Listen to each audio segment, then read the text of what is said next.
Egy ápolónő altatódalokat énekelt egy kómában lévő fiúnak minden este, gyengéd dalokat egy olyan nyelven, amelyre a nagymamájától alig emlékezett. Amit nem tudott, az az volt, hogy a fiú apja, a vámpír király, minden éjjel az árnyékban állt, akit egy ősi törvény tiltott attól, hogy felfedje magát, amíg a gyermek fel nem ébred.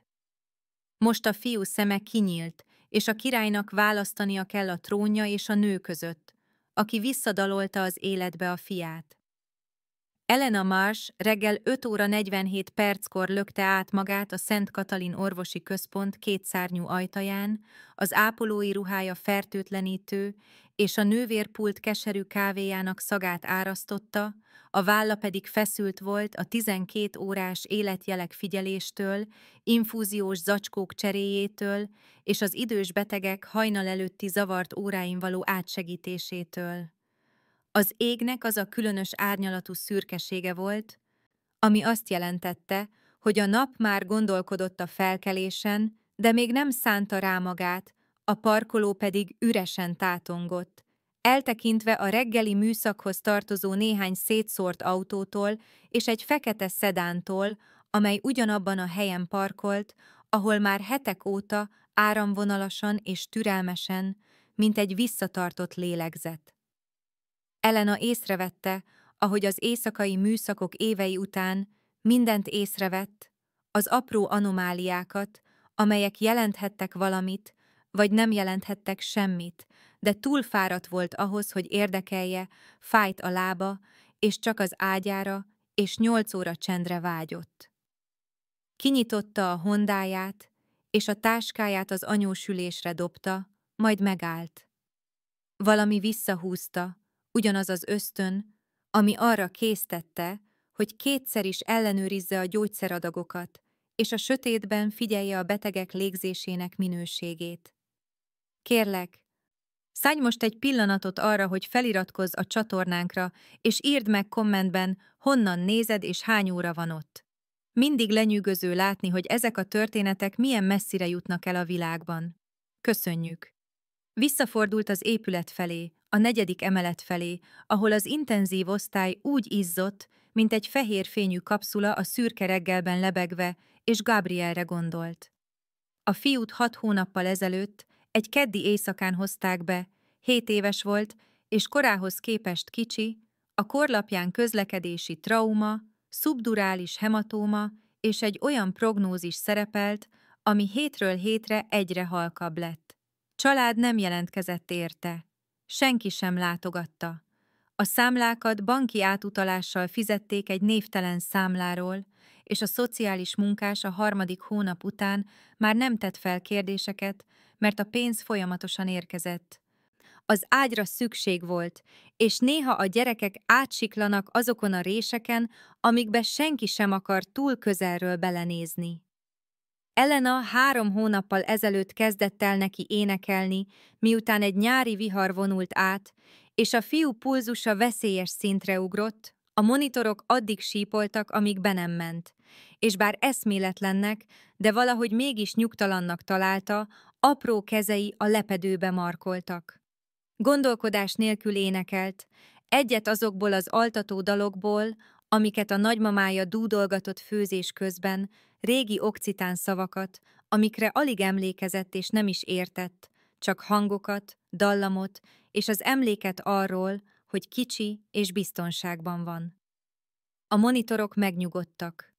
Gabriel kezei kisimultak.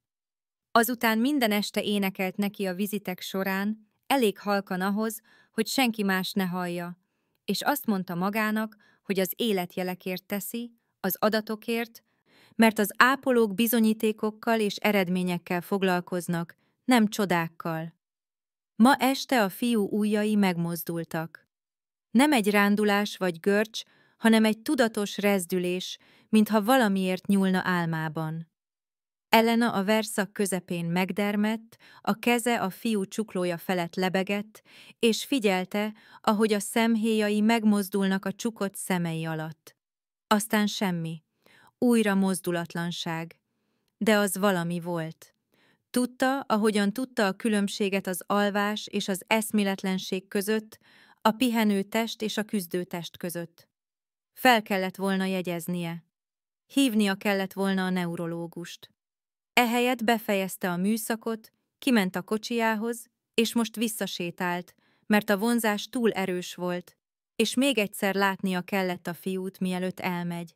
Az intenzív osztály csendesebb volt a műszakváltáskor, az éjszakás nővérek pakolták a holmiukat, a nappalosok pedig a korlapokat nézték át, és senki sem állította meg, ahogy végigment a folyosón Gabriel szobájáig a túlsó végén, amely el volt szigetelve, mert az esete bonyolult volt, a biztosítási helyzet kényes, és néha könnyebb volt bizonyos betegeket szem elől elrejteni. Benyitott az ajtón.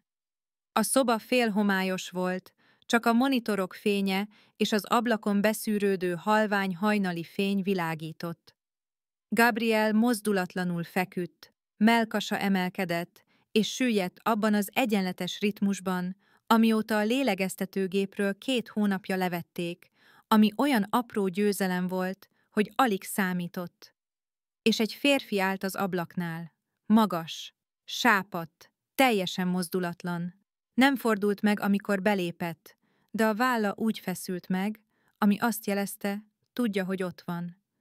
Elena első gondolata a kórházi biztonsági őr volt, de a férfi nem viselt egyenruhát.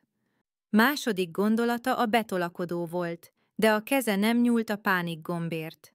Az ajtóban állt és figyelte, észrevéve a kabátja drága szabását, ahogyan a kezeit laposan az ablakkeretre szorította, mintha visszatartaná magát valamitől, a testtartásának abszolút mozdulatlanságát. Úgy nézett ki, mint akit kőből faragtak, majd megtanítottak lélegezni. A felettük lévő fénycsövek enyhén elhalványultak. Egy áramingadozásszerű villanás, aminek nem lett volna szabad megtörténnie egy tartalékgenerátorokkal rendelkező kórházban. A monitorok Gabriel ágya körül egyszer-kétszer csipogtak, majd egy olyan ritmusra álltak be, ami valahogy egyenletesebb volt, mint korábban. Elena belépett a szobába, és hagyta, hogy az ajtó becsukódjon mögötte. A férfi anélkül szólalt meg, hogy megfordult volna. A hangja mély és óvatos volt. Minden szót úgy helyezett el, mint egy sakkfigurát. Az ősi dalokat énekelte. Azokat, amik Provence-ból származnak, még a határok meghúzása előttről. Elena fáradtsága elpárolgott. Oldalra lépett, úgy helyezkedve, hogy lássa a profilját, és ekkor vette észre az ablakot mögötte. Az üveg visszatükrözte a szobát, az ágyat, a monitorokat, a saját fáradt arcát. A férfit nem tükrözte vissza. A nagymamám egy Toulouse melletti faluból származott, mondta Elena, a hangja nyugodt volt, mert a pánik olyan luxus volt, amiről évekkel ezelőtt leszoktatta magát. Honnan tudja ezt? A férfi végül megfordult, és Elena meglátta az arcát. Éles vonások, sötét szemek, amelyek nem fogták be a fényt úgy, mint az emberi szemek. Bőre olyan sápadt volt, mintha soha nem látta volna a napot. A keze enyhén remegett, ahogy leengedte őket az ablakkeretről, és amikor Gabrielre nézett, a remegés rosszabbodott. Mert ezek a dalok egy védelmi rituálé, mondta.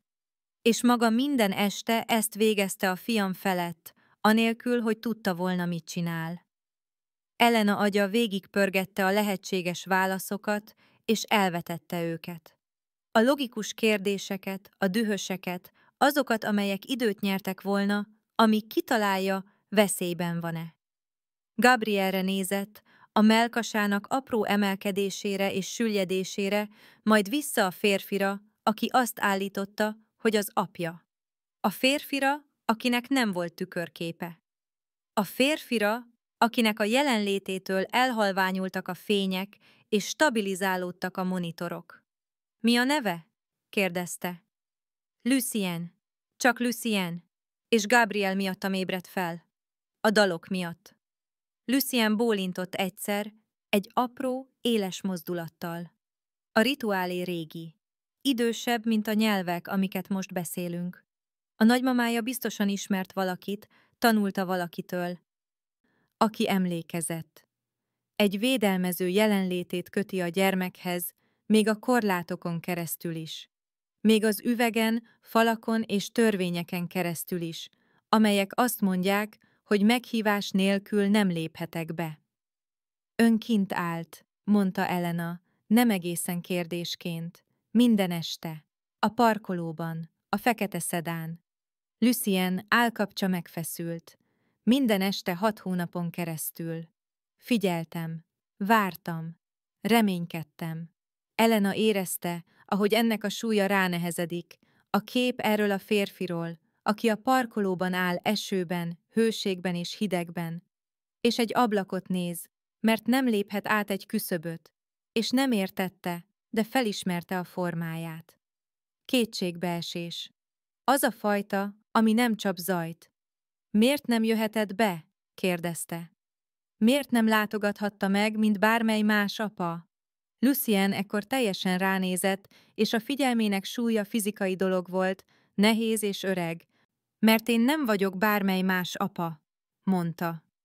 És vannak törvények, amelyek régebbiek az ön országánál, régebbiek az ön orvostudományánál, és azt mondják, hogy nem léphetek be olyan helyre, ahol a fiam alszik, ha csak valaki, aki oda tartozik, meg nem hív. Vártam, hogy felébredjen. Vártam, hogy valaki meglássa őt, igazán meglássa, és úgy döntsön, hogy segít. Maga volt az egyetlen, aki énekelt. A monitorok csipogtak. A fények stabilizálódtak. Elena elméje katalogizálta a lehetetlenségeket, és félretette őket, mert lehetetlen dolgok minden este történtek a kórházakban, testek, amelyeknek meg kellett volna halniuk, mégsem haltak meg, betegek, akik olyan nyelveken ébredtek fel, amiket soha nem tanultak, a tudat makacsrejtélye, ahogy visszatér a húsba, amit már mindenki leírt. Lucienre nézett, és látta a félelmet, amit próbált elrejteni. Ahogyan a keze remegett, amikor Gabrielre pillantott és döntést hozott. Ha ön az apja, mondta, akkor itt kellene lennie, amikor felébred. Mondja el, hogyan segíthetek. Lucien bámult rá. Valami megváltozott a kifejezésében, egy repedés a kőben. Mielőtt bármi mást mondhatott volna, a férfi megmozdult. Nem sétált, csak mozdult. Egy olyan gyors mozdulatvillanás, amit a szeme nem tudott követni, és eltűnt. Az ajtó nem nyílt ki. Az ablak még mindig csukva volt. Egyszerűen megszűnt ott lenni. Elena egyedül állt a szobában Gabriellel, a csipogó monitorokkal és a fertőtlenítő szagával. Az ablakpárkányon, ahol Lucien keze pihent, egy kis fehér kártya feküdt. Felvette. Név nélkül. Csak egy cím a belvárosi régi raktárnegyedben, és egy időpont, precíz fekete tintával írva. Holnap éjfél. Elena megfordította a kártyát. Üres volt. Gabrielre nézett.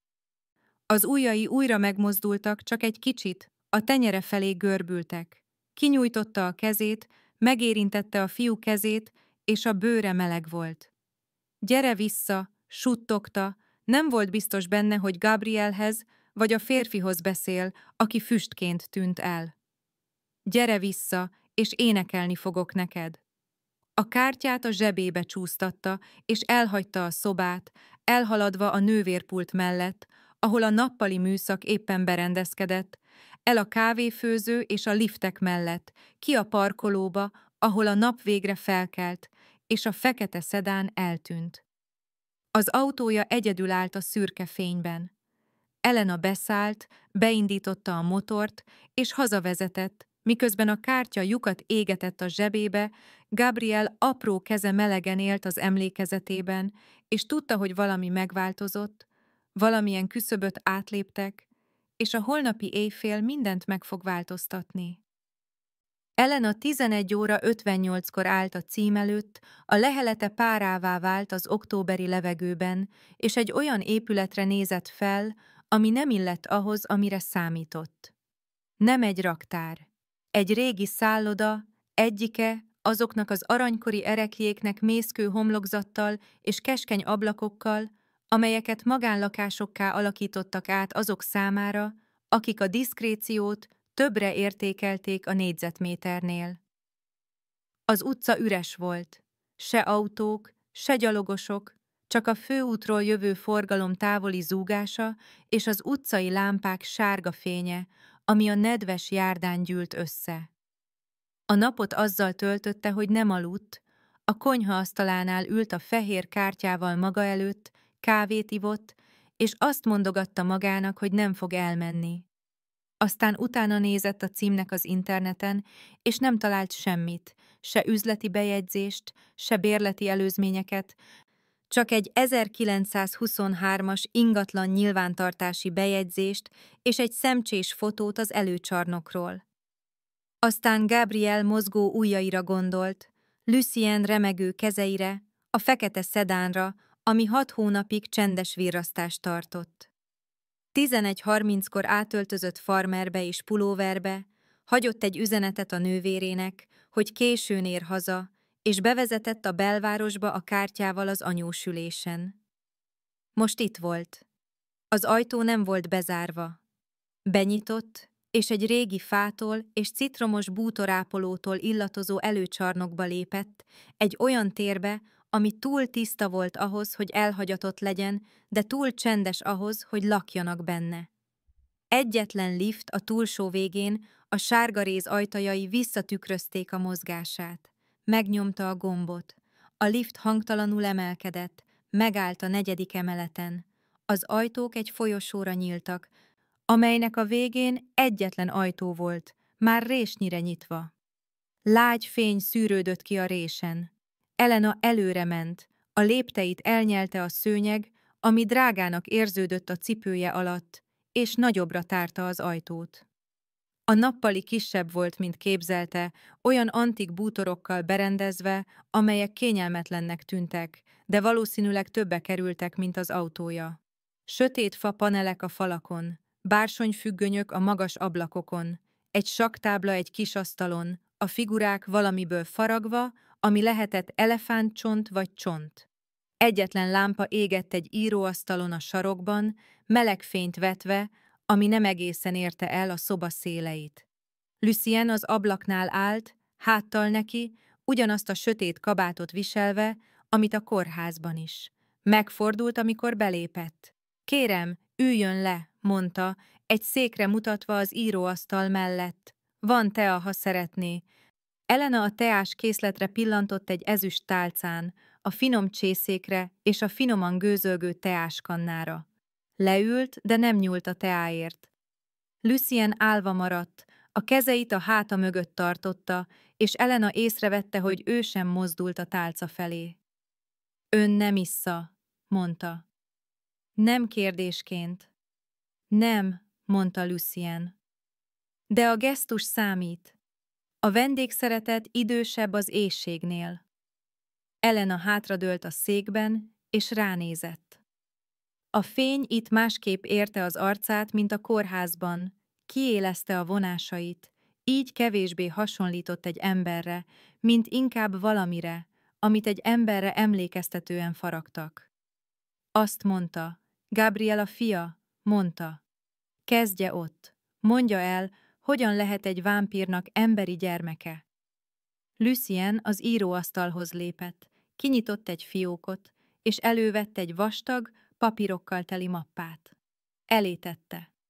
Benne orvosi leletek, születési anyakönyvi kivonatok. Fényképek voltak. Elena lassan lapozgatott bennük, ápolói szeme katalogizálta a részleteket. Egy nő arca, sötét hajú és mosolygós, egy újszülöttet tartva. Kórházi karszalagok, oltási bizonyítványok.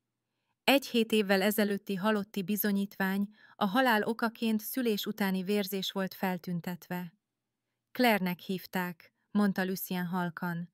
Egy galéria megnyitóján találkoztunk. Művészettörténész volt. 1 hónapon belül tudta, mi vagyok, és nem érdekelte. 2 évünk volt együtt, mielőtt teherbe esett. Elena felnézett. A vámpíroknak lehet gyerekük? Ritkán, mondta Lucien.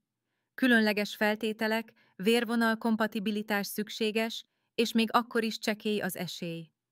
Claire meg akarta próbálni. Tudta a kockázatokat, vállalta őket, és emiatt halt meg, mondta Elena. Lucien állkapcsa megfeszült. Azért halt meg, mert a szülés veszélyes még a modern orvostudomány mellett is, és mert nem adhattam neki vért, hogy meggyógyítsam anélkül, hogy a gyermeket valami mássá változtattam volna. Megígértette velem, hogy nem teszem. Így néztem, ahogy elvérzik, Gabriel tartottam a karomban, és megtartottam az ígéretemet. Elena letette a mappát. Miért van kórházban? Miért mérgezték meg?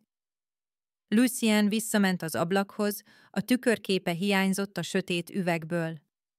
7 vámpír udvar van Észak-Amerikában, mondta. Én a keleti partvidéket kormányzom. A Thornhill udvar a középnyugatot irányítja. 3 évtizede vagyunk területi tárgyalásokban.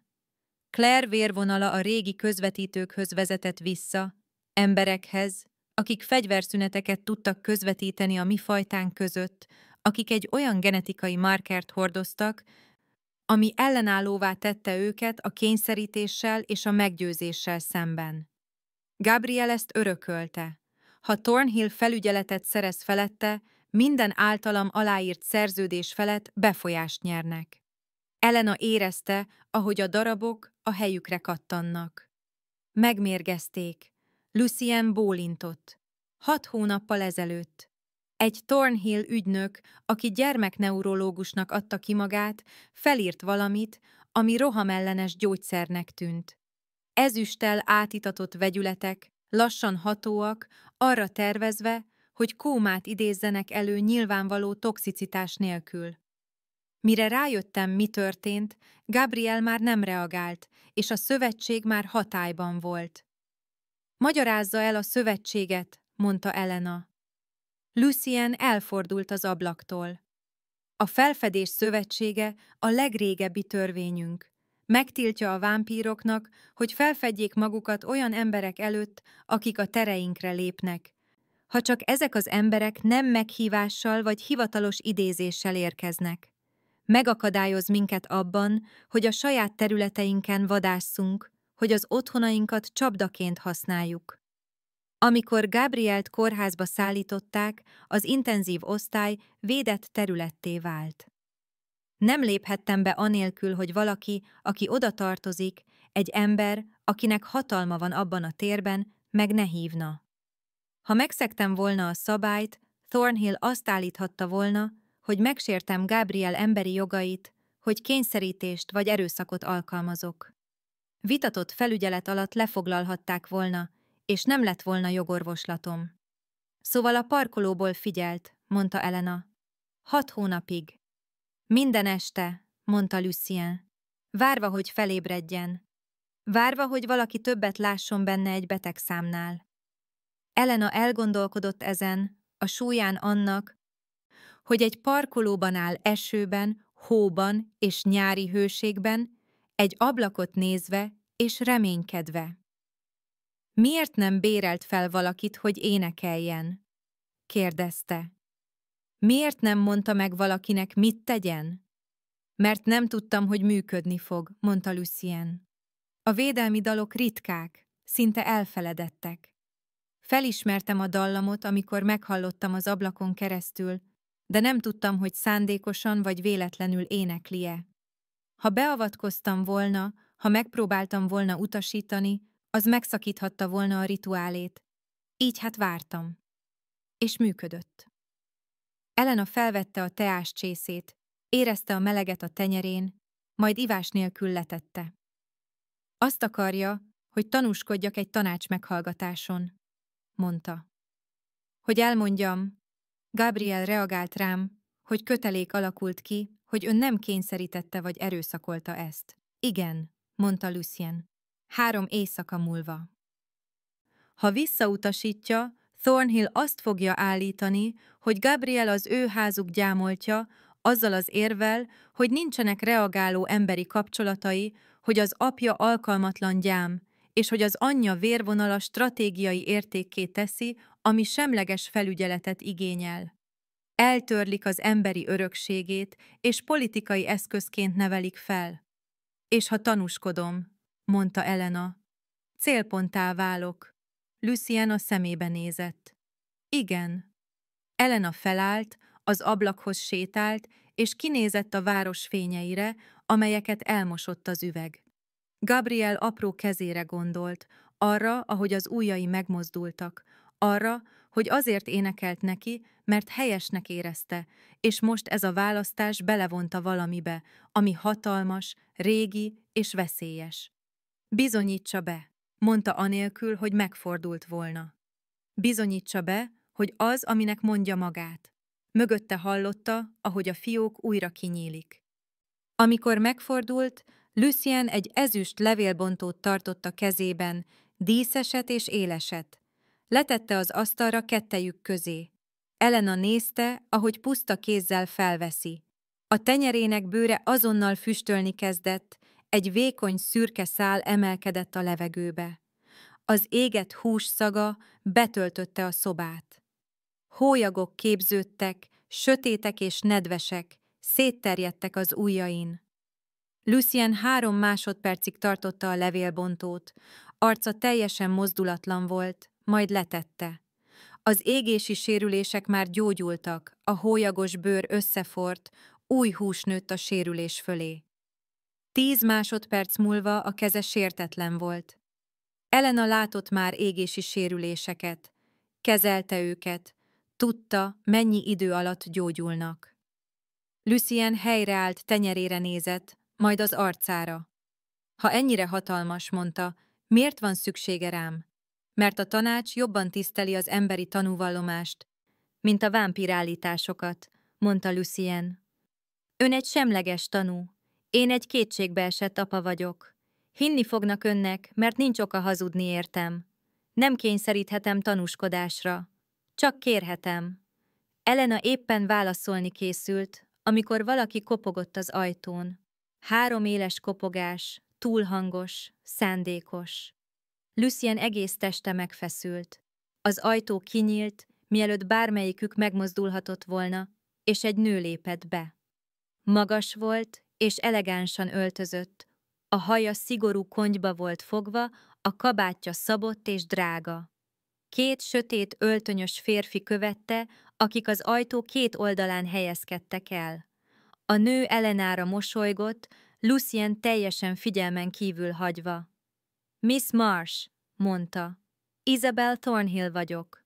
Elnézést a behatolásért, de beszélni akartam önnel, mielőtt elhamarkodott döntéseket hozna. Lucien fél lépést tett előre, majd megállt. A visszafogottsága látható volt, egy feszesre húzott drót, a kezei az oldala mellett ökölbe szorítva. Isabel az íróasztalhoz sétált, felvette a teáscsészét, amit Elena megérintett, és a kezében forgatta, mintha a porcelánt vizsgálná. Már annyit tett a gyermekért, mondta Isabel. A hangja kellemes és meleg volt. Hosszú órák, nehéz munka, mindaz az érzelmi munka. Bizonyára nem akar többet tenni. Az ápolók gyógyítanak, nem kezdenek háborúkat. Elena nagyon mozdulatlanul állt, az elméje száguldott. Isabel letette a teáscsészét, és a kabátjába nyúlt, előhúzva egy összehajtott borítékot. Ebben egy egyezségi ajánlat van, mondta Isabel. $50,000 egy egyszerű nyilatkozatért cserébe. Azt fogja mondani, hogy Gabriel nem mutatott reagáló viselkedést, hogy nem alakult ki kötelék, hogy nincs érdekeltsége a felügyeletében. Aláírja, hazamegy, és elfelejti, hogy valaha is érintett volt. Elena elvette a borítékot, de nem nyitotta ki. Isabel szélesebben mosolygott. Gondolja át, mondta. Van családja, egy nővére, egy unokahúga. Sajnálatos lenne, ha őket is belevonnák ebbe. Megfordult, és az ajtóhoz sétált, a 2 férfi követte. Mielőtt elment, visszapillantott Lucienre. A fia az anyja népéhez tartozik, mondta. Maga csak a hordozó volt. Aztán eltűnt. Az ajtó becsukódott. A szoba hidegebbnek érződött. Lucien az ablaknál állt, a keze újra remegett, és Elena rájött, hogy egyetlen szót sem szólt, amíg Isabel ott volt. Lenézett a borítékra a kezében, majd a kabátja zsebébe csúsztatta. Haza kell mennem, mondta. Lucien bólintott. A meghallgatás 3 éjszaka múlva lesz. 10 órakor. Küldök egy autót. Elena az ajtóhoz sétált, majd megállt. Miért érdekli egy vámpír udvart a felügyeleti jog? Kérdezte. Mert minket jobban köt a törvény, mint az embereket valaha is, mondta Lucien. Ha megszegjük, mindent elveszítünk. Thornhill azért akarja Gabrielt, mert az anyja vérvonala a régi közvetítőkhöz vezetett vissza, emberekhez, akik fegyverszüneteket tudtak tárgyalni. Ha ők irányítják, a következő évszázad szerződéseit irányítják. Elena befogadta ezt, a súlyát, majd elment. A lift csendben ereszkedett le. Az autójához sétált, üres utcákon hajtott haza, és amikor a lakásába ért, felakasztotta a kabátját, és megtalálta a borítékot, amit Isabel említett. De nem az egyezségi ajánlat volt az. Egy második boríték volt, kisebb, a zsebébe rejtve. Benne fényképek. A lakóháza, a nővére háza, az unokahúga iskolája, különböző szögekből, különböző napszakokban, üzenet nélkül, csak a képek.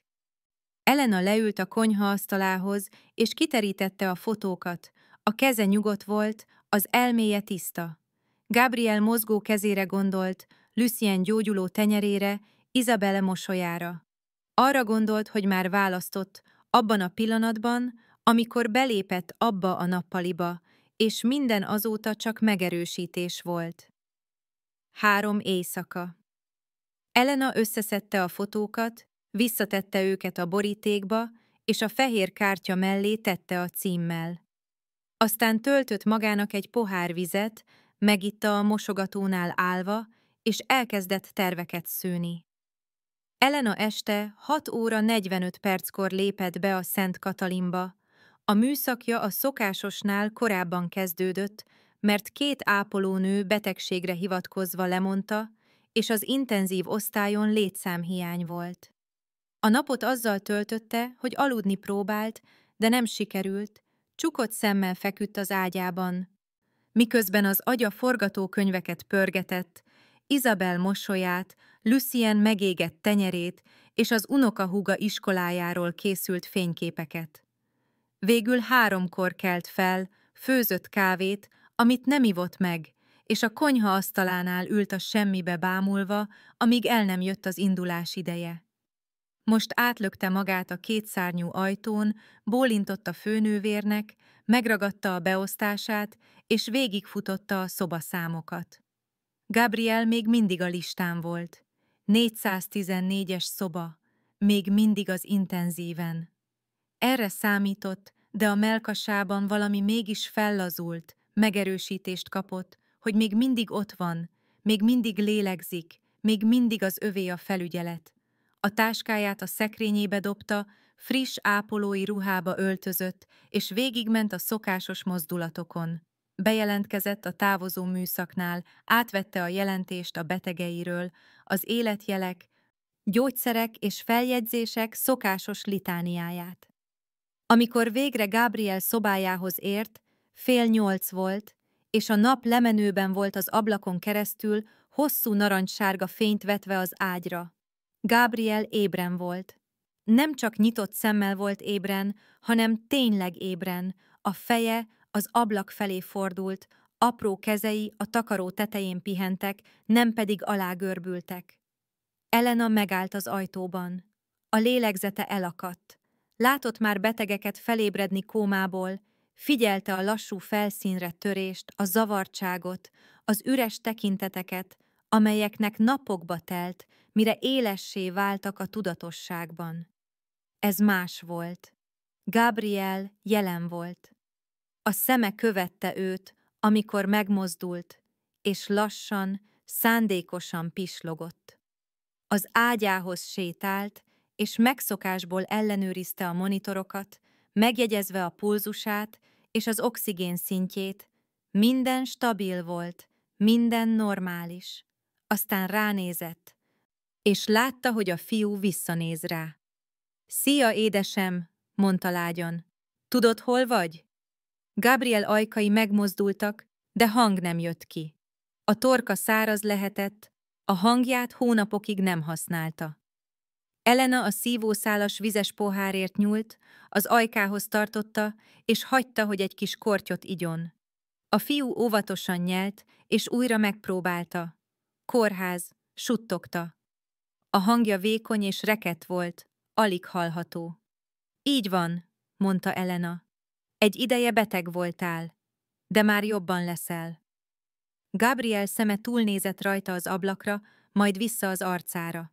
Énekeltél, mondta. Minden este. Énekelted a dalokat.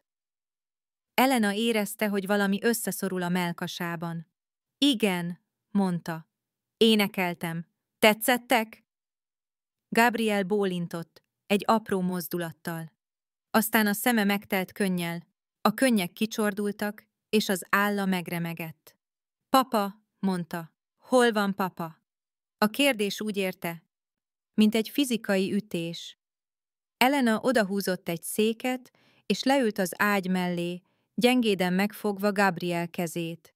Érezte, milyen törékeny, milyen kicsi, 7 éves és alig van jelen. Az apukád itt volt, mondta. Végig vigyázott rád. Nem jöhetett be, de mindig a közelben volt. Gabriel könnyei tovább folytak. Megígérte, hogy nem hagy el, mondta. Megígérte. Nem hagyott el, mondta Elena határozottan. Megtartotta az ígéretét, és hamarosan meglátogat. Gondoskodni fogok róla. Még 10 percig maradt Gabriellel, csendesen beszélgetett, hagyta, hogy sírjon, megigazította a párnáit, és ellenőrizte az infúzió helyét. Amikor kilépett a folyosóra, remegett a keze.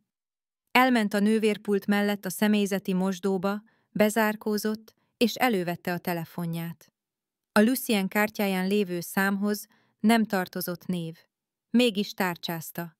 Egyszer csengett. Lucien hangja azonnal megszólalt, higgadt és éber volt. Elena, Gabriel felébredt, mondta, keres téged, most azonnal jönnöd kell. Csend következett, olyan teljes csend, hogy a saját szívverését is hallotta. Meghívás nélkül nem léphetek be, mondta Lucien végül. Ezt tudod? Akkor én meghívlak, mondta Elena. Most azonnal. Munkatárs vagyok. Hatalmam van ebben a térben. Gyere az intenzívre. 414-es szoba. Ott találkozunk. Újabb szünet. Ha eljövök, ha meglátnak, az mindent megváltoztat. Tudom, mondta Elena. Mégis gyere. Letette, mielőtt a férfi válaszolhatott volna, és elhagyta a mosdót. A keze már biztosabb volt, az elméje tiszta. Visszament Gabriel szobájába, és leült vele, fogta a kezét, és semmit mondó történeteket mesélt neki, a kórházról, a kinti városról, bármiről, ami megnyugtatta. 20 perccel később lépteket hallott a folyosón, valakinek a határozott, céltudatos mozgását. Felállt, és az ajtóhoz ment. Lucien közeledett felé, begombolt kabátban, arca a higgadtság maszkja volt. Mögötte, a folyosó távolabbi végén egy biztonsági őr állt a liftek mellett, a testtartása laza volt, de a figyelme összpontosult. Elena észrevette, ahogyan mindent észrevett, elraktározta, és visszafordult Lucienhez. A férfi megállt közvetlenül az ajtó előtt. A szeme túlnézett rajta Gabrielre, és látta a repedést a higgadtságán, ahogyan a lélegzete elakadt. Gyere be, mondta Elena tisztán. Meg vagy hívva, lépd át a küszöböt. Lucien ránézett, valami olvashatatlan volt a tekintetében. Aztán előre lépett. Abban a pillanatban, ahogy belépett a szobába, a mennyezeti lámpák felvillantak, egy rövid, túl erős fehér fény, amitől Elena pislogott. Aztán stabilizálódtak, visszaálltak a normálisra.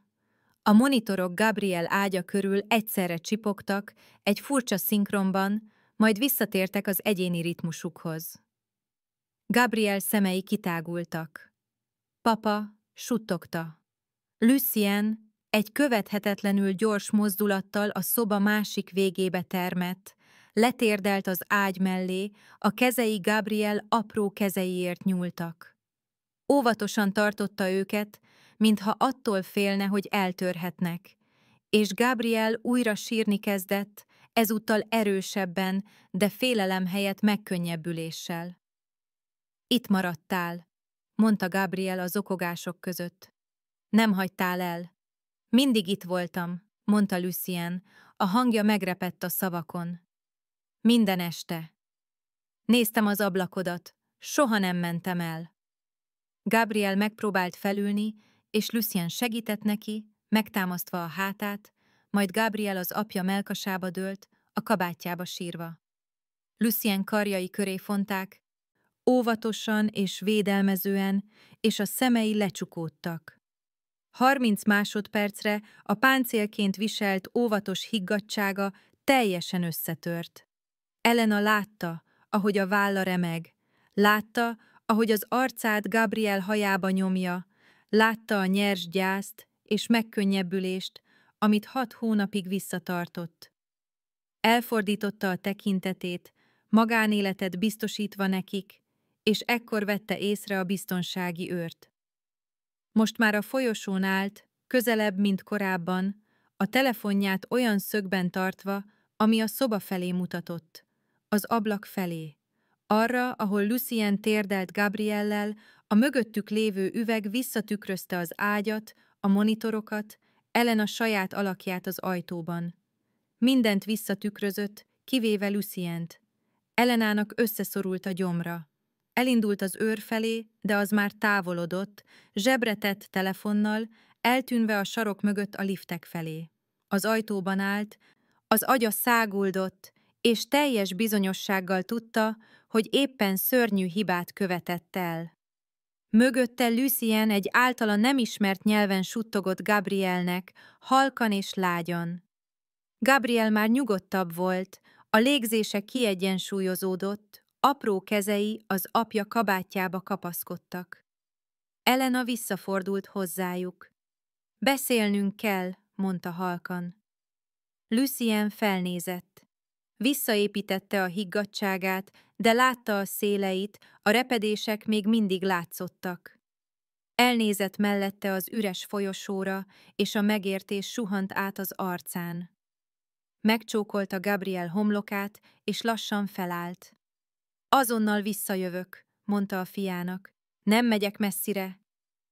Gabriel bólintott, kimerülten, de békésen, és visszadőlt a párnák közé. Lucien követte Elenát a folyosóra. Elmentek egy üres konzultációs szobáig a folyosó végén, és Elena becsukta az ajtót. Mit tettem? kérdezte Elena. Lucien a falnak dőlt, a kezeit a háta mögött tartotta, és Elena rájött, hogy újra helyben tartja magát, mozdulatlanságra kényszerítve. Visszaadtad a fiamat, mondta, és megadtad Thornhillnek a bizonyítékot, amire szükségük volt egy döntés kierőszakolásához. A biztonsági őr, mondta Elena. Filmezett. Lucien bólintott. Elkapta a tükörképemet, vagy annak hiányát. Ez a szövetség megszegésének bizonyítéka.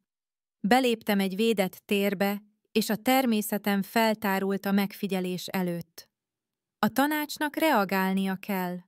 Milyen gyorsan? kérdezte Elena. Lucien elővette a telefonját, megnézte, és az állkapcsa megfeszült. Már van egy üzenet.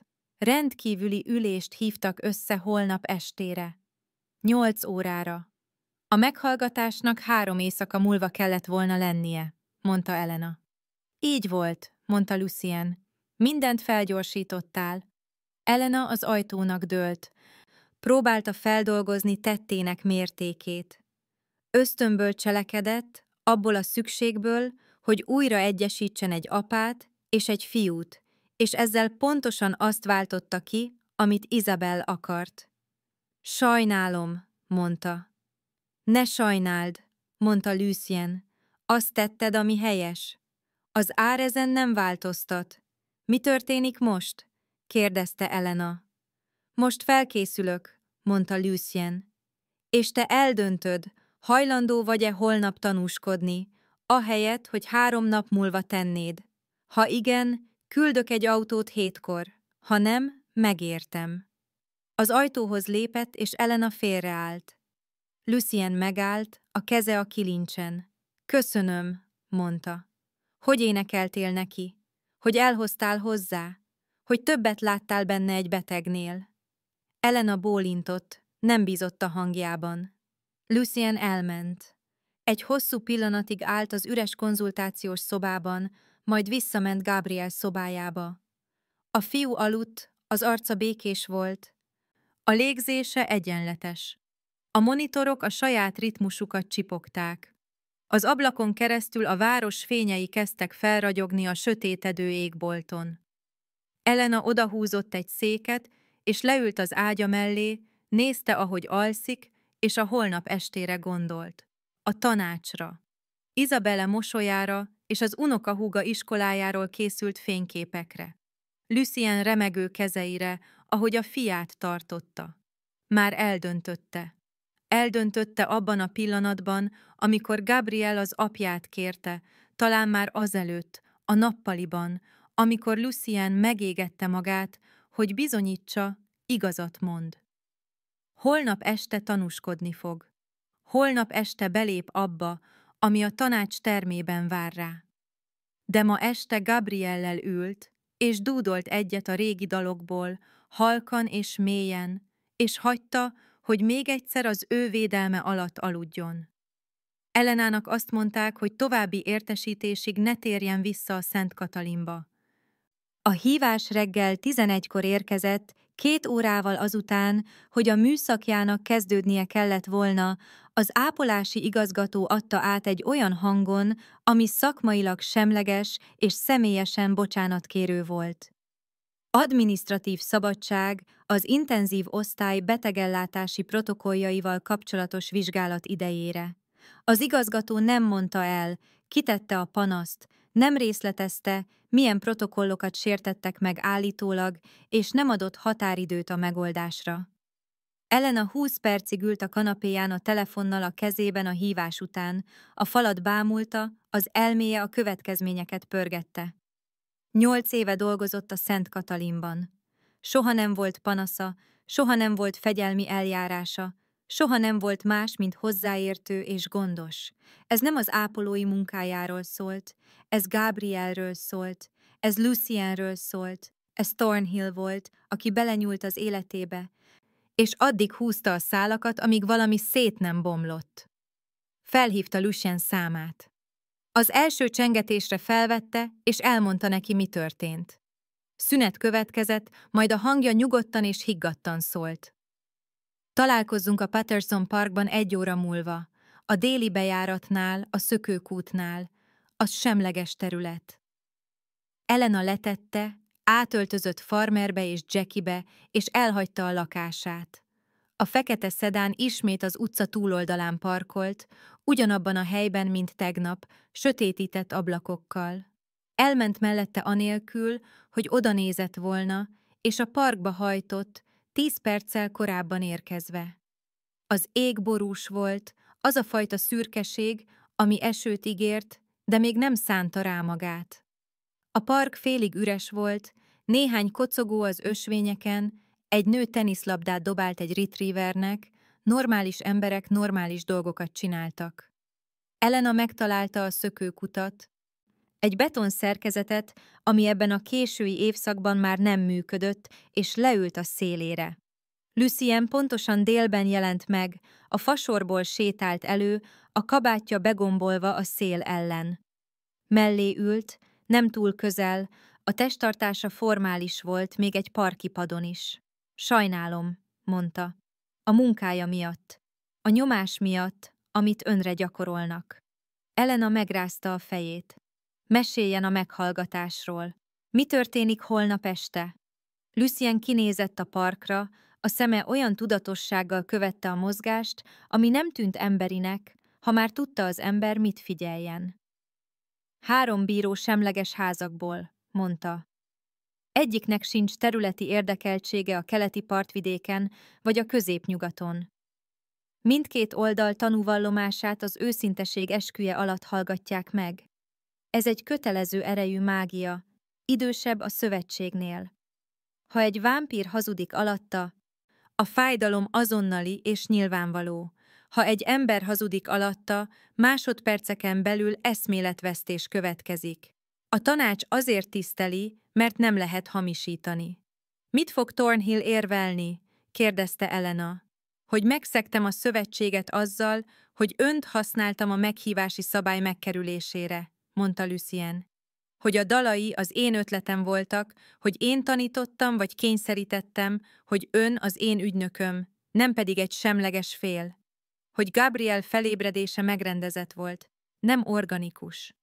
Megpróbálják bizonyítani, hogy az elejétől fogva manipuláltam. És nekem azt kell tanúsítanom, hogy függetlenül cselekedtem, mondta Elena. Hogy azért énekeltem, mert akartam, hogy azért hívtam meg, mert Gabriel kérte, és hogy semmi sem volt kényszerítés. Igen, mondta Lucien. De van egy probléma. Elővett egy összehajtott dokumentumot a kabátjából, régi papírt műanyagtokban védve. Elena elvette, és azonnal felismerte a nagymamája kézírását, a gondos európai írást, a franciát okcitán kifejezésekkel keverve. Honnan szerezte ezt? Kérdezte, a hangja feszült volt. Thornhill ügyvédei ma reggel szállították a rezidenciámra, mondta Lucien. Megtalálták a nagymamája naplóit. Több kötetet, úgy tűnik, jelenleg egy távoli unokatestvér birtokában, Toulouse-ban. Ezek az oldalak fénymásolatok, de elegendőek. Elena elolvasta a látható szöveget, a szeme megakadt a félig emlékezett szavakon. Védelmi dalok. Vérvonal közvetítők. A régi megállapodások az élők és a holtak között. Felnézett Lucienre. 14 éves koromban találtam ezeket a naplókat, mondta. A nagymamám halála után. A nagy részét nem tudtam elolvasni. A nyelv túl archaikus volt. A hivatkozások túl homályosak. Azt hittem, csak családi történetek, folklór. Nem értettem őket. Ezt elhiszi? Mondta Lucien. Igen, mondta Elena. De a tanács el fogja hinni? Lucien állkapcsa megfeszült. Thornhill azt fogja érvelni, hogy pontosan tudta, mit csinál. Hogy kifejezetten azért jött a Szent Katalinba, mert Gabriel ott volt, hogy szándékosan énekelte a dalokat, hogy az egész 6 hónap egy hosszú manipuláció volt, ami arra irányult, hogy hozzáférést biztosítson nekem. Bűntársaként fogják beállítani. Ezt bizonyítani tudják? Kérdezte Elena. Nem kell bizonyítaniuk, mondta Lucien. Csak észszerű kétséget kell kelteniük a függetlenségével kapcsolatban. Ha a bírák elhiszik, hogy esetleg az én nevemben cselekedett, akár tudattalanul is, a tanúvallomása elfogadhatatlanná válik, és a döntés alapértelmezetten a vitatott felügyelet lesz. Thornhill nyer. Elena összehajtotta a dokumentumot, és visszaadta. Akkor mit tegyünk? Lucien a másik zsebébe nyúlt, és elővett egy ezüst láncot egy kis fiola medállal, az üveg nem volt nagyobb a hüvelykujjánál, szürke porral töltve. Berkenyepor, mondta. Hagyományos ellenszer a kényszerítő mágia ellen. Ha Isabel megpróbálja befolyásolni a tanúvallomás közben, a hamu égni fog, és megtöri a hatást. Nem fogja bizonyítani, hogy mágiát használt, de elég hosszú időre megzavarja az irányítását ahhoz, hogy szabadon beszélhessen. Viselje a pólója alatt holnap. Elena elvette a láncot, érezte a súlyát, a hűvös fémet a tenyerén. Ez nem fog megvédeni a tanácstól, mondta. Nem fog megvédeni Thornhilltől. Lucien a szemébe nézett. Nem, mondta. Nem fog? Ez csak egy ígéret, hogy nincs egyedül abban a szobában. Elena a nyakába tette a láncot, és a fiolát a pólója alá rejtette. Egy pillanatig csendben ültek, nézték, ahogy a nő a retrieverrel újra és újra eldobja a labdát. Mi történik, ha a tanács ön ellen dönt? kérdezte Elena. Száműznek, mondta Lucien. Megfosztanak a területi hatalmamtól. Gabrielt Thornhill felügyelete alá veszik, és nem lesz jogi alapon megtámadni. És önnel mi lesz? Mondta Elena. Mi történik önnel? Lucien ránézett, valami olvashatatlan volt a tekintetében. Túlélem, mondta. Túléltem már rosszabbat is. Ez nem válasz, mondta Elena. Ez az egyetlen, amim van, mondta Lucien.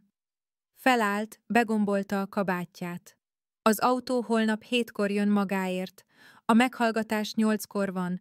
Öltözzön formálisan, ha tud. A tanács tiszteli a ceremóniát. Elment, vissza a fasor felé, és Elena a szökőkút szélén ült, amíg a hideg át nem hatolt a farmerjén, és már nem érezte az ujjait. Aztán hazament. A fekete szedán követte. Amikor a lakásához ért, egy fekete boríték volt a küszöbén, vörös viasszal lezárva. Benne egy hivatalos idézés, kalligráfiával írva, ami arra utasította, hogy jelenjen meg a területi tanács előtt másnap este 8 órakor. A cím a belvárosban volt, egy épület, amit nem ismert fel. Elena letette az idézést a konyha asztalára, az Isabel által hagyott fényképek mellé, a nagymamája naplói mellé, amiket előző este vett elő a tárolóból. Kávét főzött, és mindezt bámulta, próbálta meglátni a mintát, próbálta megérteni, hogyan szűkült le az élete erre az egyetlen pontra. A telefonja délután 4-kor csengett. A nővére száma. Elena felvette, és a nővére hangját hallotta, ami feszült volt a visszafojtott pániktól. Valaki virágot küldött Emma iskolájába, mondta a nővére. Fehér liliomokat. A kártyán az állt, hogy a gyerekeket meg kell védeni a szüleik hibáitól. Elena, mi a fene folyik itt? Elena lehúnyta a szemét. Figyelj rám figyelmesen, mondta. Fogd Emmát, és menjetek egy szállodába. Ne használd a hitelkártyádat. Használj készpénzt. Ne mondd meg, hova mentek. Csak menjetek ma este, és maradjatok ott, amíg nem hívlak. A nővére 3 másodpercig csendben volt. Aztán... Megijesztesz. Tudom, mondta Elena. Sajnálom. Kérlek, csak tedd ezt meg. Bízz bennem. Újabb szünet után a nővére azt mondta. Ezt meg fogod magyarázni. Igen, mondta Elena. Tudva, hogy nem teheti, tudva, hogy a szakadék aközött, amit tudott, és amit mondhatott, egyre mélyebb szakadékká tágult. Ígérem. Letette, mielőtt a nővére több kérdést tehetett volna fel. Az asztalnál ült, amíg a kinti fény elhalványult, amíg a lakás sötét nem lett, kivéve a redőnyökön átszűrődő utcai lámpák fényét. Behúzta a redőnyöket, ellenőrizte az ajtó és az ablakok zárjait, látta a fekete szedánt, ami még mindig az utca túloldalán parkolt. 9 órakor valaki kopogott. Elena kinézett a kukucskálón, és egy férfit látott, akit nem ismert fel, idősebb, őszhajú, drága öltönyt viselt. Kinyitotta az ajtót a lánccal még rajta. Igen? Mondta. A nevem Marcus, mondta a férfi. Lucien tanácsadója vagyok. Bejöhetek egy percre? Nem veszem el sok idejét. Elena habozott, majd leengedte a láncot. Marcus belépett, körülnézett a kis lakásban valakinek az értékelő szemével, aki hozzászokott a terek felméréséhez, és megvárta, amíg becsukja az ajtót. Nem fogom udvariassággal pazarolni az időt a csevegésre, mondta Marcus. Olyan helyzetben van, amit nem választott, és több méltósággal kezeli, mint a legtöbben. De olyan információt szeretnék felajánlani, amit Lucien nem fog. Elena keresztbe fonta a karját. Milyen információt? Ha a tanács holnap Lucien ellen dönt, Gabrielt elveszik, Lucient pedig száműzik, mondta Marcus. De ha visszavonja a tanúvallomását, és azt állítja, Lucien kényszerítette, a tanács áldozatnak fogja tekinteni, nem pedig résztvevőnek. Megkímélik önt, és megkímélik Gabrielt. Thornhill felügyeletet szerez, igen, de Gabriel életben lesz és védve, ön pedig szabadon visszatérhet az életéhez. Milyen áron? kérdezte Elena. Lucien trónja, mondta Marcus. A hatalma, a rangja. Alkalmatlannak nyilvánítják, és eltávolítják a hatalomból. De túléli. Mi mindig túléljük. Miért mondja ezt nekem? kérdezte Elena. Lucien tudja, hogy itt van? Nem, mondta Marcus, és dühös lenne, ha tudná.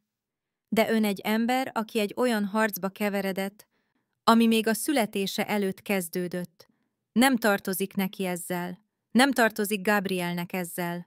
Én egy kiutat kínálok. Elena Marcusra nézett, a pragmatikus kedvességre az arcán, a menekülés őszinte ajánlatára. A nővérére és az unokahúgára gondolt egy szállodában valahol, hamis néven. A munkájára, a lakására, az életére, amit 8 év éjszakai műszak és gondos hozzáértés révén épített fel. Gabriel mozgó kezére gondolt, Lucienra, aki az ágy mellett térdelt, összetört higgadtsággal. Én egy ápolónő vagyok, aki egy olyan harcba keveredett, ami akkor kezdődött, amikor egy magányos gyermeket láttam, mondta Elena. Ez nem ugyanaz. Marcus hosszan tanulmányozta. Aztán egyszer bólintott, egy apró, tiszteletteljes mozdulattal. Azt hittem, ezt fogja mondani, mondta. De meg kellett kérdeznem. Az ajtóhoz lépett, majd megállt. Az őszinteség esküje fájni fog. Ha bármiben bizonytalan, mondta. Legyen biztos abban, amit tud. Legyen biztos abban, amit érzett. Ez az egyetlen páncélja. Elena kinyitotta neki az ajtót. Marcus egy szó nélkül távozott.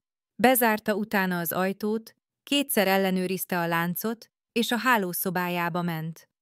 Elővette az egyetlen formális ruháját, amit birtokolt, feketét és egyszerűt, ami temetésekre és nyilvánvalóan tanács meghallgatásokra is alkalmas volt.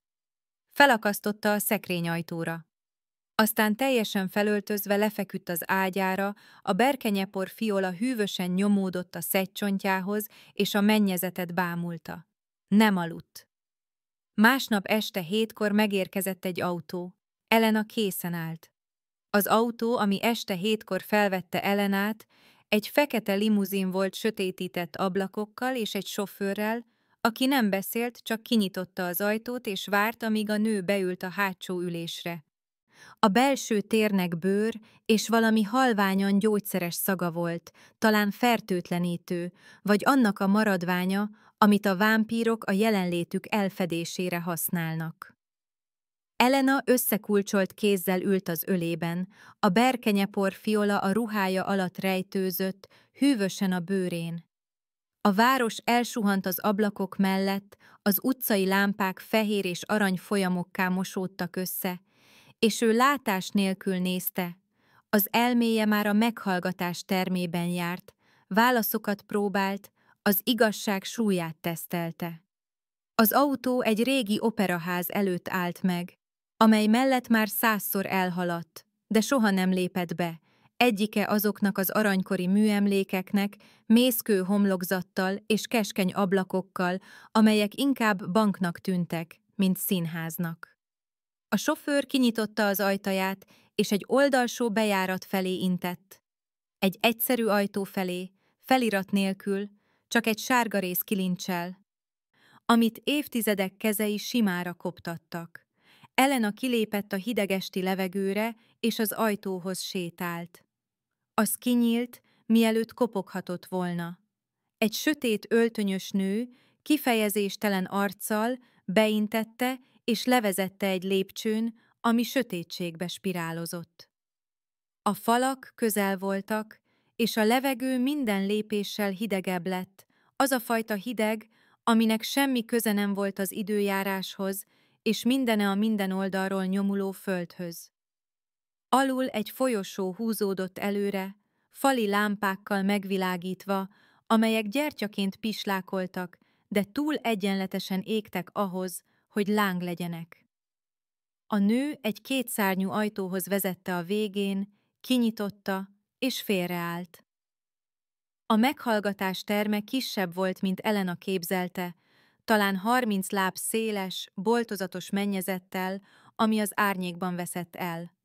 3 bíró ült egy emelt asztalnál, ami mindenkit arra kényszerített, hogy felnézzen, az arcukat mennyezeti csillárok világították meg, amelyek halvány aranyfényt vetettek, és a szoba sarkait sötétségben hagyták.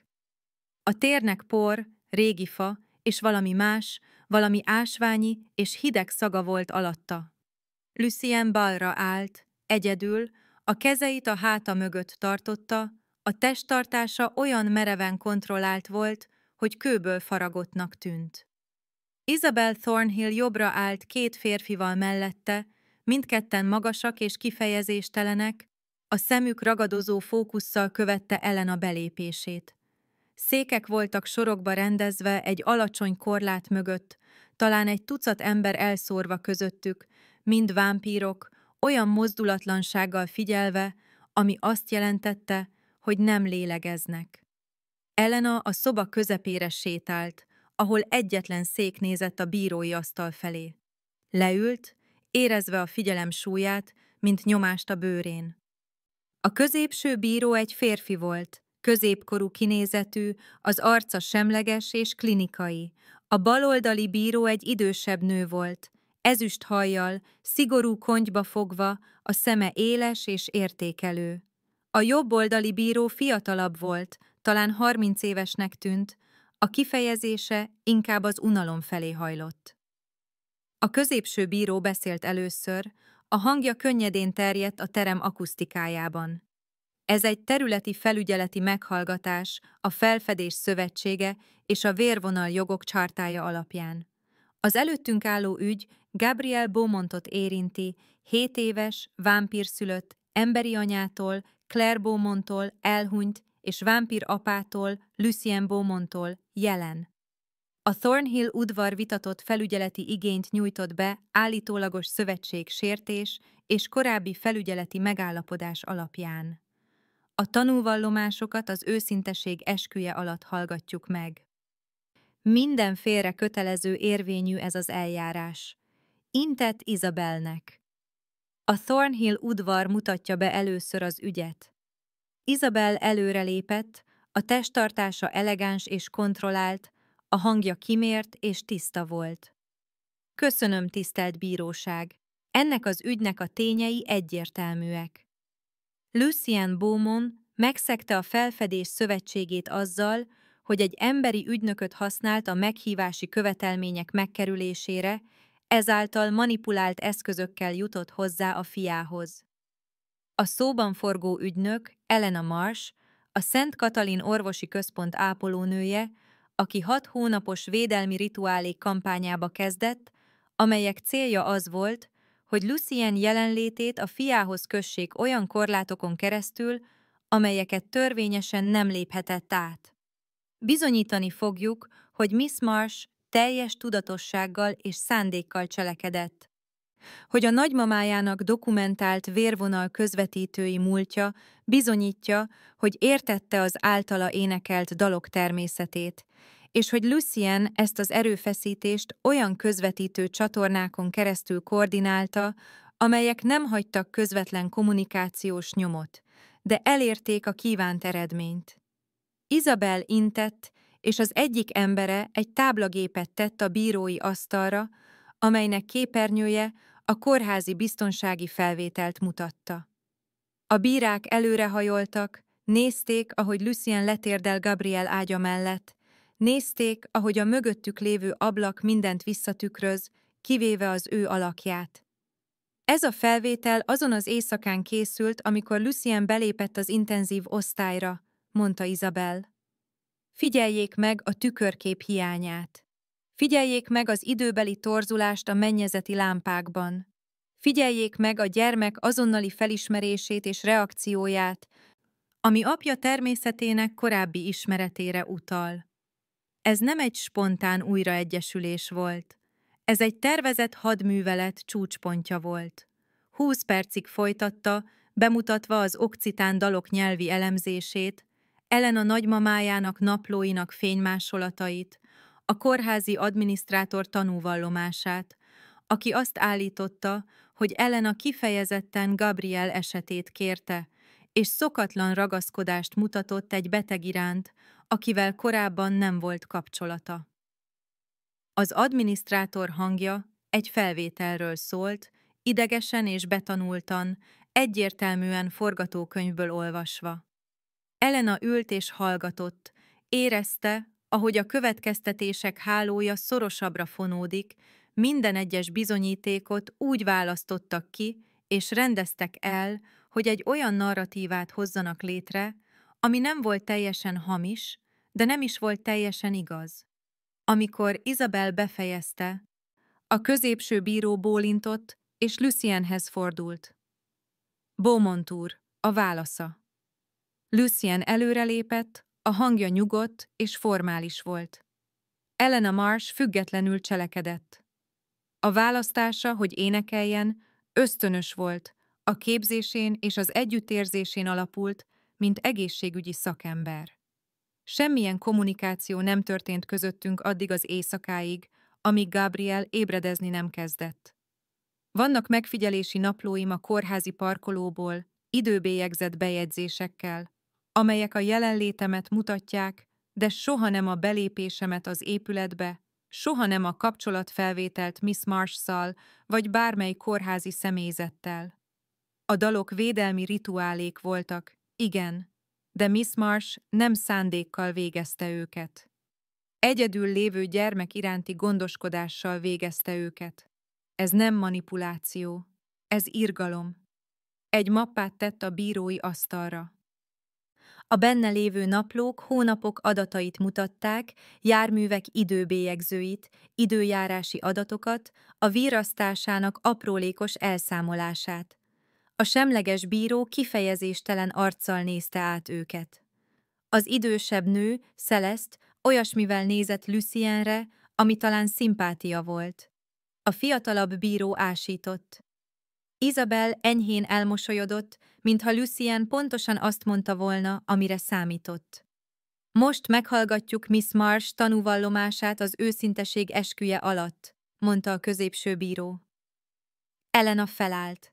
A fiatalabb bíró leereszkedett az emelt asztaltól, egy ezüst fejpántot tartva, finomat és hideget, a belső felületét Elena által nem ismert szimbólumokkal gravírozva. A fejére helyezte, és a fém belemart a halántékába, szorosan és tolakodóan, és hirtelen a szoba kiélesedett. A színek túl élénkek lettek, a hangok túl határozottak. Hallotta az oldalak suhogását. Ahogy a középső bíró a dokumentumokat lapozta, érezte a port a sarkokban és a halvány résszagot, ami Isabelhez tapadt. A saját szívverése túl hangos volt. A fejpánt hideg volt, és egyre hidegebb lett. Igazat kell mondania, mondta a középső bíró. Az igazságtól való eltérés minden jelenlévő számára nyilvánvaló lesz. Érti. Igen, mondta Elena. A hangja biztosabb volt, mint amilyennek érezte. Isabel előrelépett. Lucien Beaumont adta önnek azokat a védelmi dalokat, amelyeket Gabrielnek énekelt? Nem, mondta Elena. A fejpánt hideg maradt. Tudta, hogy Gabriel vámpír szülött, amikor elkezdett neki énekelni? Elena habozott. A fejpánt enyhén felmelegedett a bőrén, egy figyelmeztetés. Sejtettem, hogy valami nincs rendben, mondta óvatosan. Az esete szokatlan volt. Nincs család, névtelen fizetések, nincsenek látogatók. Nem tudtam, mi ő, de tudtam, hogy nem egy átlagos beteg. A fejpánt újra lehűlt, elfogadva a hiányos igazságot. Isabel szeme összeszűkült. Azért folytatta az éneklést, mert segíteni akart Lucien Beaumontnak visszaszerezni a fiát? Elena Lucien szemébe nézett a szoba másik végéből. Az arca olvashatatlan volt, a testtartása megfagyott, de látta a feszültséget a vállában, az alig visszatartott félelmet. Visszanézett Isabelre. Azért folytattam az éneklést, Mert Gabriel egyedül volt, mondta Elena. És egyetlen gyermek sem ébredhet fel egyedül. A fejpánt jéghideg lett, abszolút igazság. Isabel arckifejezése megvillant, csak egy másodpercre a frusztráció áttört a higgadtságán. Aztán újra elmosolyodott. Az együttérzése csodálatra méltó, Miss Marsh, de nem azért vagyunk itt, hogy a szívét ítéljük meg, azért vagyunk itt, hogy a felügyeletről döntsünk. És ebben a kérdésben a törvény egyértelmű. Intett, és az egyik embere előhozott egy bőrmappát, kinyitotta a bírói asztalon. Benne egy szerződés, régi papír, kézzel írt aláírások, dátumozva és közjegyző által hitelesítve. Ez egy felügyeleti átruházási megállapodás, amelyet Claire Beaumont írt alá 3 nappal Gabriel születése előtt. Ebben lemond minden szülői jogáról, a Thornhill udvar javára, egy bonyolult terhesség alatti fejlett orvosi ellátásért cserébe. A vámpírjog szerint egy szülő írásos beleegyezése felülírja az apai jogokat, ha az apa nem volt jelen az aláírásnál, és nem volt tudomása a megállapodásról. Lucien Beaumont nem volt jelen. Nem tudott róla. Ez a szerződés jogilag kötelező érvényű. A szoba elcsendesedett. Elena Lucien arcát nézte, és látott valamit megtörni a szeme mögött, gyászt, sokkot és hitetlenséget egyszerre. A kezei lassan kioldódtak, mintha elfelejtette volna, hogy öklök voltak. Ez nem lehetséges, mondta. A hangja alig hallható volt. Claire soha nem. Celeste előrehajolt. A hangja gyengéd, de határozott volt. Beaumont úr vitatja ennek a szerződésnek az érvényességét. Lucien a dokumentumot bámulta, majd Isabelt. Ezt még soha nem láttam. Claire soha nem említette. Nem írta volna alá ezt anélkül, hogy elmondta volna nekem. Isabel mosolya kiszélesedett. Talán nem bízott önben a döntéssel. Talán tudta, hogy visszautasítaná a segítséget, amire szüksége volt. Akárhogy is, a szerződés létezik. Az aláírást 3 független elemző ellenőrizte. A közjegyzői pecsét hiteles. Gabriel Beaumont jogilag a Thornhill udvar gyámoltja. A középső bíró elkezdte összegyűjteni a papírokat, a kifejezése azt sugallta, hogy az ügy lezárult. A fiatalabb bíró megkönnyebbültnek tűnt. Celeste a szerződést bámulta, az arca gondterhelt volt. Elena felállt, a fejpánt még mindig hideg volt a halántékán, az elméje száguldott. A szerződésre nézett a szoba másik végéből, az aláírásra, a dátumra. Várjon, mondta. A bírák megálltak. Isabella megfordult, a kifejezése gondosan semleges volt. Miss Marsh, mondta a középső bíró, ön nem ügyvéd, és ez nem egy keresztkérdezés. A tanúvallomását megtette. Kérem, üljön le. Ez az aláírás 3 nappal Gabriel anyjának kórházba kerülése előtt dátumozódott, mondta Elena, a hangja áttört a formalitáson. De a kórházi naplók szerint akkor már kritikus állapotban volt. Preeklampszia, veseelégtelenség, orvosi utasításra ágynyugalomban. Nem utazhatott, nem tarthatott tollat elég ideig ahhoz, hogy aláírjon egy jogi dokumentumot. Isabel higgadtsága enyhén megrepett. Miss Beaumont magánúton jött a birtokunkra az aláírásra. Van orvosi személyzetünk, aki tanúsíthatja az állapotát abban az időben. Akkor hozza elő őket, mondta Elena. Hozza elő az utazási feljegyzéseket, hozza elő az útdíjnyugtákat, biztonsági felvételeket, bármit, ami bizonyítja, hogy elhagyta a kórházat, elment a birtokukra, aláírta ezt a szerződést, majd 30 mérfölddel arrébb visszatért meghalni anélkül, hogy egyetlen ember is észrevette volna. Celeste kiegyenesedett a székében, a szeme éles volt. Miss Thornhill, ezek észszerű kérdések. Isabel az idősebb bíróra nézett, majd vissza Elenára. Claire Beaumont magánember volt. Diszkréciót kért. Mi tiszteletben tartottuk ezt. Tehát nincsenek feljegyzések, mondta Elena. Nincsenek tanúk, nincs bizonyíték arra, hogy valaha is a birtokukon járt. Csak egy kényelmesen közjegyző által hitelesített szerződés, ami 3 nappal a halála előtt jelenik meg, és felügyeletet ad önöknek az egyetlen gyermek felett, aki a következő évszázadra megváltoztathatja a területi hatalmat. Isabel arca hideg és kemény lett. Ön ápolónő, Miss Marsh. Bizonyára érti a beleegyezés és a dokumentáció fontosságát. Én a hamisított dokumentumok fontosságát értem, amikor látom őket, mondta Elena. Azt az aláírást valaki készítette, aki nem tudott tollat fogni. A középső bíró Isabelre nézett, majd a szerződésre. Miss Thornhill tud korroboráló bizonyítékot szolgáltatni az aláírási eseményről? Isabel 3 másodpercig csendben volt, az állkapcsa megfeszült. Aztán azt mondta, időre lesz szükségünk további feljegyzések összegyűjtéséhez. Celeste hátradőlt a székében, a hangja súlyt hordozott. Azt állítja, az anya a birtokukra utazott, miközben kritikus állapotban volt, aláírt egy szerződést, majd 30 mérfölddel arrébb visszatért egy kórházba meghalni, mindezt anélkül, hogy egyetlen feljegyzést, útdíj nyugtát vagy tanút hagyott volna. Ezt valószínűtlennek találom. A középső bíró félretette a szerződést. Szünetet tartunk, hogy kivizsgáljuk ennek a dokumentumnak a hitelességét és körülményeit. Amíg a vizsgálatunk le nem zárul, Gabriel Beaumont ideiglenes felügyeletét Lucien Beaumontnak adjuk, felügyelt körülmények között. Ez a meghallgatás berekeztve. Egy kis kalapáccsal az asztalra csapott, és a hang visszhangzott a boltozatos térben. Isabel megfordult, és anélkül sétált ki, hogy Elenára nézett volna, a férfiai követték.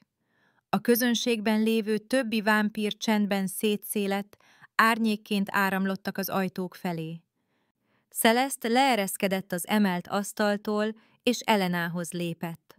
A fiatalabb bíró levette a fejpántot a fejéről, és a világ visszazökkent a normális kerékvágásba, a színek elhalványultak, a hangok visszahúzódtak. Elena enyhén megingott, és Celeste elkapta a könyökét.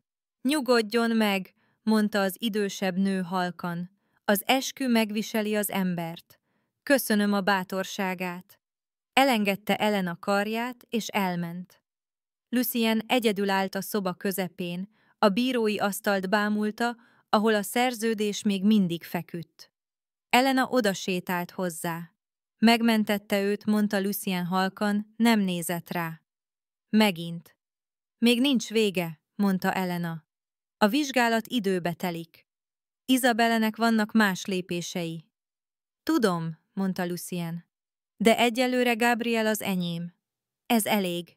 Végül felé fordult, a szeme kimerültségtől és valami mélyebbtől árnyékolt, valami olyasmitől, ami hálának és gyásznak tűnt összegabajodva.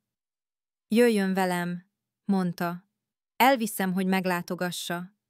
Egy másik ajtón keresztül távoztak, egy másik lépcsőn mászva a hideg éjszakába, és Elena követte őt abba, ami ezután következett, tudva, hogy egy újabb küszöböt lépett át, tudva, hogy már nem tanú, hanem játékos egy háborúban, ami nem fog véget érni egy meghallgatással, egy szerződéssel, egyetlen igazság pillanatával.